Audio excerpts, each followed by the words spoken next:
I'm going to do one that I wrote myself, one entitled Walking in the Park.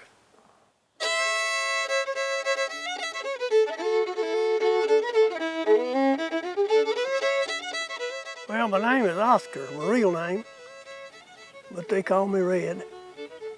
So I go with Red. I was born in Avery County in 1920, February the 20th, 1920.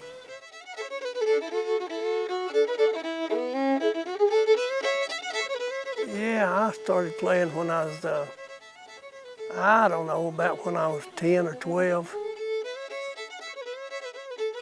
I borrowed a fiddle. I took a liking to the fiddle, and I borrowed me a fiddle, and I learned to play Red Wing.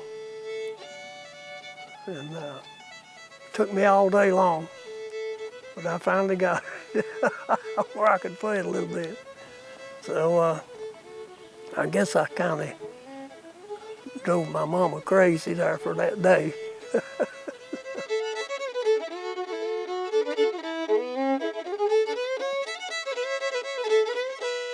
It's a different style than most other styles. You know, they've a Kentucky style, and you know, every state's about got a different style of playing.